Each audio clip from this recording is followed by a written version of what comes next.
Fé sob pressão em meio a um Estado autoritário. Essa pesquisa foi feita pela Academia Teológica Gladiadores de Fé. Entenda o desdobramento de tudo sobre a Venezuela e suas situações.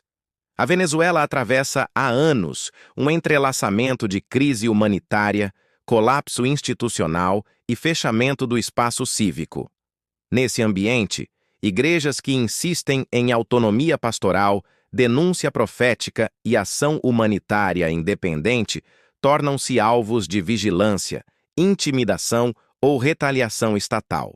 Organizações de direitos humanos documentam que, especialmente desde o ciclo eleitoral de 28 de julho de 2024, o poder executou repressão ampla contra críticos, clima que também afeta lideranças religiosas e o trabalho social de paróquias e comunidades evangélicas. Fonte: Human Rights Watch, Marco Legal e o aperto sobre a sociedade civil. A Constituição venezuelana prevê liberdade religiosa, mas, na prática, o regime adota controles e regulações que restringem. Em novembro de 2024, a Assembleia aprovou a chamada Lei de Fiscalização das ONGs, impondo registros, relatórios financeiros e vetos amplos que dão margem para suspender entidades e estigmatizar cooperações com doadores estrangeiros, atingindo diretamente pastorais, agências missionárias e iniciativas diaconais.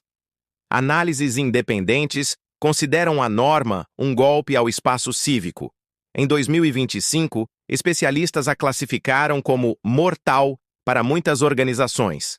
Fonte: El País.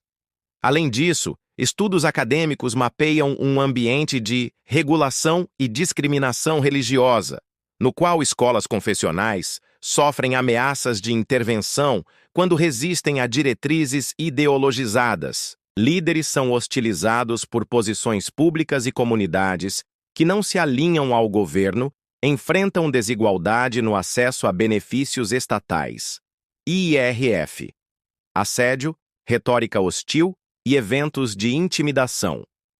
Relatórios internacionais registram episódios recorrentes: verbalizações agressivas de autoridades contra bispos e sacerdotes que criticam a situação do país, pressão sobre cultos e eventos eclesiais, vigilância de líderes e tentativas de dividir o campo evangélico, favorecendo segmentos oficialistas enquanto se hostiliza clérigos independentes. Organizações como Freedom House e institutos especializados apontam tensão constante entre o governo e a Igreja Católica, além de denúncias de intimidação a grupos evangélicos e minorias, coletivos, crime organizado e riscos adicionais.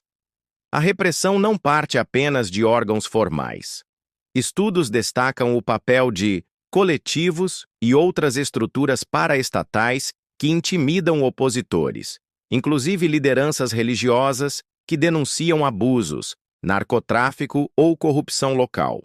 Em regiões de presença criminosa, pastores e agentes de pastoral que confrontam economias ilícitas ficam mais expostos. É um componente pouco mensurado nos indicadores globais, mas real na experiência de base. Bloqueios à ação caritativa e humanitária da Igreja. Caritas e redes eclesiais relatam barreiras para operar com independência, em meio à insegurança alimentar e desnutrição crônica.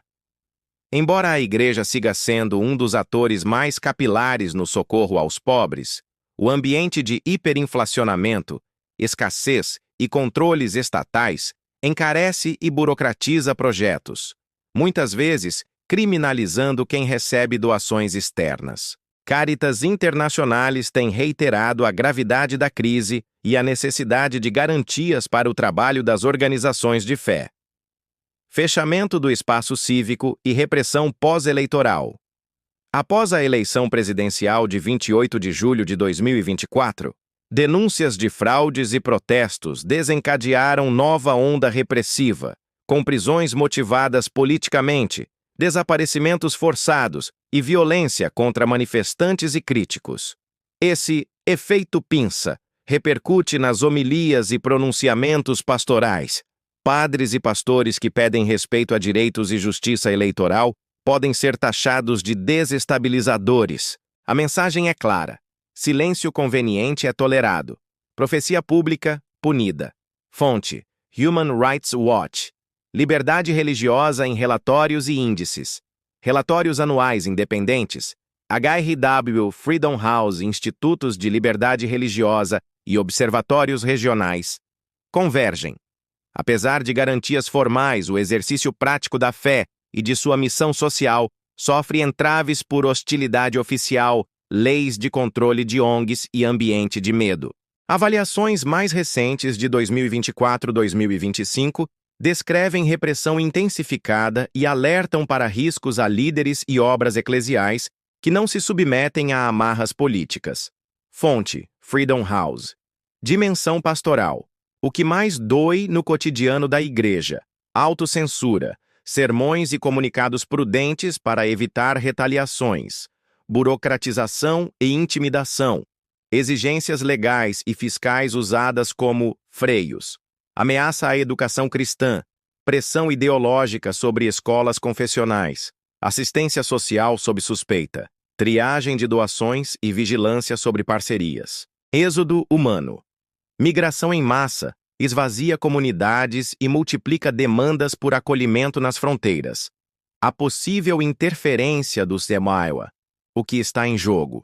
Historicamente, Washington oscilou entre sanções, pressão diplomática, licenças setoriais e retórica de todas as opções sobre a mesa.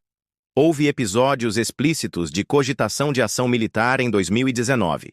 Em 2024-2025, os Semaiwa reconfiguraram sanções, apertando autorizações ao setor de petróleo e debatendo instrumentos inéditos, enquanto relatórios e análises pedem responsabilização de agentes do regime por violações. Fonte: Reuters. Segundo o Chatham House. No fim de agosto de 2025, veículos internacionais reportaram deslocamentos navais norte-americanos no Caribe próximos à Venezuela, em operação apresentada como antinarcóticos, mas interpretada por alguns como demonstração de força política. Embora especialistas vejam baixa probabilidade de invasão imediata, o gesto reaqueceu especulações sobre interferência e seus possíveis desdobramentos. Segundo a fonte, The Guardian. Implicações para a igreja local. Qualquer escalada externa tende a gerar a. Retórica nacionalista que pinta líderes cristãos críticos como agentes estrangeiros. B. Maiores controles sobre ajuda internacional. C. Riscos de conflito interno. Ou seja, mesmo sem intervenção direta, a mera possibilidade já serve de pretexto para repressão e isolamento da ação caritativa independente. Sendo assim, instituições de liberdade religiosa e direitos humanos sugerem garantias plenas à liberdade religiosa e de associação, com revisão das leis anti-ONG, fim da hostilidade estatal a líderes e obras eclesiais, proteção a minorias religiosas e a quem atua em zonas tomadas por crime organizado, transparência e responsabilização por abusos. Essas diretrizes visam resguardar o espaço pastoral e humanitário, restaurando o papel da igreja como parceira no bem comum, não como adversária. Por que a igreja se tornou incômoda ao regime? A missão eclesial ética, defesa da dignidade humana, denúncia da mentira, promoção da justiça, amparo aos pobres, contradiz a lógica de controle total do Estado-partido. Onde a igreja é livre, surgem comunidades com voz e consciência, menos manipuláveis por propaganda. Onde a igreja serve sem pedir licença ideológica, a caridade revela falhas de governo. Por isso, regimes autoritários buscam cooptar, dividir, legalizar a fé até torná-la inofensiva, ou punir quando resiste. A Venezuela encaixa-se tristemente nesse padrão, como mostram a lei anti-ONG e a repressão pós-eleitoral. Fonte: É o país Caminhos Prudentes para a Igreja na Venezuela. Unidade sem partidarismo. Unir católicos e evangélicos em torno de princípios. Vida, verdade e justiça. Evitando rótulos políticos que facilitem a criminalização. compliance e transparência radical, registros, contabilidade e governança impecáveis, reduzindo pretextos legais para assédio, proteção de lideranças e formação jurídica, treinamento sobre direitos, riscos e segurança digital operacional, parcerias humanitárias resilientes, trabalhar com redes confiáveis para manter o fluxo de alimentos, remédios e assistência, mesmo em meio a sanções e controles. Voz profética responsável, continuar denunciando injustiças de modo pastoral, documentado e centrado na dignidade humana, não em rixas partidárias.